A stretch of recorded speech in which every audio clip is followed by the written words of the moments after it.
Welcome into your PFF prospect profile. Today it's all about Sam Darnold of the USC Trojans. A lot of people have him as the #1 quarterback in the draft. Some people don't like him as much. I know you saw one scouting report that did not like him a whole lot early in the whole draft process. One of the best anonymous scout descriptions of a player I have ever heard. Bad face, loopy motion, overrated. That's all I need to know. I feel like we could dive in a little bit deeper than that. What does that even mean? No earthly idea. I mean, the loopy motion, I get. Overrated, I get. Bad face? I mean, all right. Not a metric that will be found in the PFF draft guide, but what you can find in the draft guide, a breakdown on Darnold that, really isolates the positives and negatives. And the first thing I'm going to say about his game, he was a redshirt freshman last year in 2016, and that really put him on the map and put him in that #1 overall conversation. And then 2017 had some struggles in the middle of the season, and I think there was a disconnect between a lot of the interceptions that he was throwing and what was actually happening. But when you really break down his whole season in 2017, it wasn't as much of a step forward as I would have liked to see.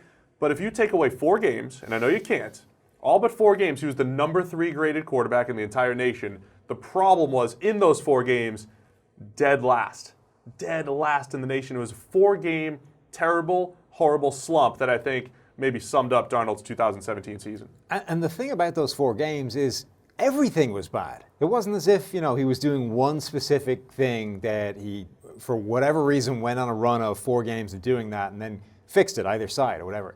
Everything was terrible, including just not being able to hold onto a football. There were some ugly fumbles. A number of games where the ball just flew out of his hand randomly, causing fumbles. I mean, that is catastrophically bad. That cannot happen at the next level.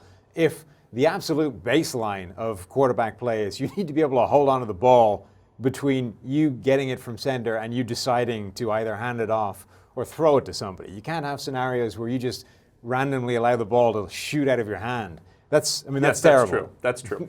Look, he was 33rd out of 38 in the draft class alone at avoiding turnover-worthy plays last season. Was a massive issue. A lot of that was from the fumble issue, but I don't think the bad decisions that he was making are really a part of his DNA. He didn't really show it as a redshirt freshman 2 years ago. Other quarterbacks have shown poor decision-making year over year over year. We haven't really seen that from Darnold, so that feels like something that he can get over. The thing I like about him, though, the high-end play, I think, is as good as any quarterback in the draft class, even Baker Mayfield, our top-graded guy, because he was #2 in the class in big-time throw percentage, and those are our highest-graded throws. Those are the tight window throws, the accurate downfield throws, and what he does as far as anticipation in the middle of the field. How about the Arizona State game? He's dropping them in between 3 defenders. The Penn State Rose Bowl game a couple years ago, crunch time, same thing, dropping it over 3 defenders, putting it right where it needs to be, throwing guys open. He has the NFL throws at the next level. He definitely does. I mean, his spectacular plays are mind-blowing, and they happen in a variety of different ways as well. There are plays where he displays a good arm, fits the ball into tight windows. There are plays where he's out of sequence with the offense and manages to deliver unconventional throws again into tight windows or perfect positions.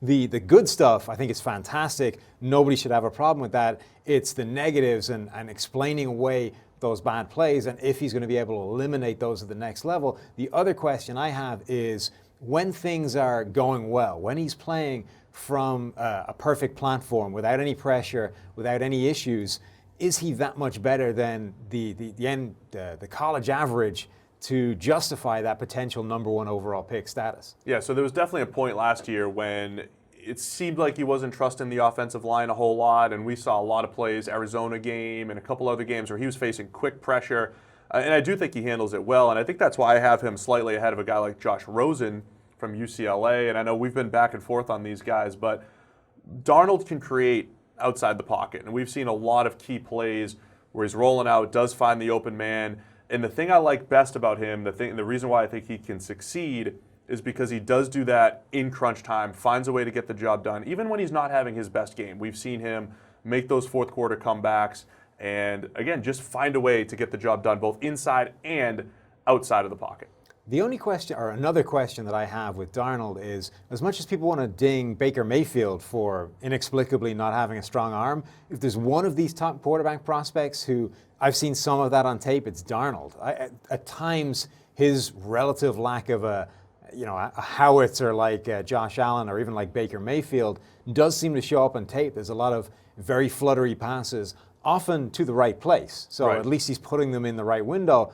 But there's a lot of plays that make you question whether that works at the next level, where the windows do get tighter, where the athletes are better, where the range of some of these guys in the secondary is significantly more, and you're going to need to put this ball in the air earlier or into a far tighter window. So I agree on the arm strength, but he does put the ball in the air earlier, and that's one of my favorite things about him. His anticipation, as good as anybody in the class. His feel in the middle of the field and at the intermediate level, as good as anybody in the class. And he was doing that as a redshirt freshman. And I think when you look back at a guy like Jameis Winston, who had an outstanding redshirt freshman season, wasn't as good as a redshirt sophomore, you take that experience and age into account, he's still a relatively young quarterback. We keep hearing about Josh Allen and his upside, mostly just because he throws the ball really, really fast.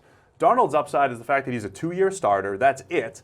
Already performed at an extremely high level and showed high-level NFL-type plays only with those 2 years of experience. So when I look into the draft guide and I look at our accuracy metrics, we've graded ball location on every single throw for these top 10 draft prospects. Did you put it right on the guy's numbers? Did you put it on the frame? Did you make it catchable but a little inaccurate? He's number 2 in the entire class in just pure accuracy, and number 1 at accuracy plus, which means perfect throws. So, putting it on that front number in the slant. So I think his short area accuracy and a lot of what he does reminds me quite a bit of Phillip Rivers at the NFL level. I went back and even watched some Phillip Rivers college tape, Sam. To your dismay, I was just throwing out some 2003 Rivers clips, but there are a lot of similarities between those two guys. Where are you pulling 2003 Phillip Rivers tape? Don't you worry about it. Don't you worry. But there were a lot of similarities with what they do, and even modern-day Phillip Rivers.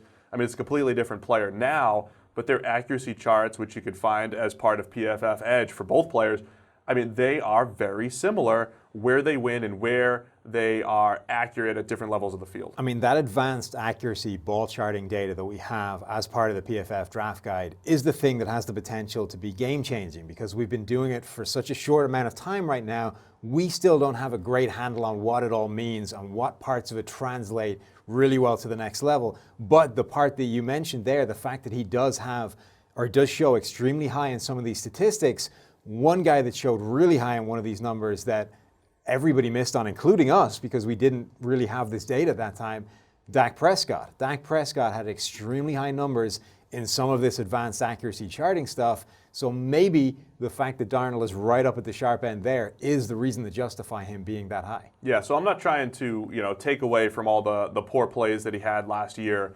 But for me, when we look at Darnold, it's being good in the right areas. And that's why he's number 2 among quarterbacks for us, number 2 on our draft board. Hits the guys when he hits open receivers as well as anybody, has the big time throws, handles pressure extremely well. So I think he's good in the right areas. The question's going to be the fumbles that you said. We don't want the ball falling out of his hand and cutting back on some of those poor decisions. And is there anything he could do about the bad face? I don't see what you can do about the bad face. Having said that, if you go number 1 overall in the draft, you're going to get a real injection into the bank account. That's going to give you some potential bad face money to start, stylist, maybe a little bit of work here and there. Who knows? You've got options. That's all I'm saying with that kind of bankroll. Yeah, see, we found solutions for the bad face. That's your Sam Darnold breakdown, your PFF player prospect profile. Sam Darnold, our number 2 quarterback and number 2 on our draft board.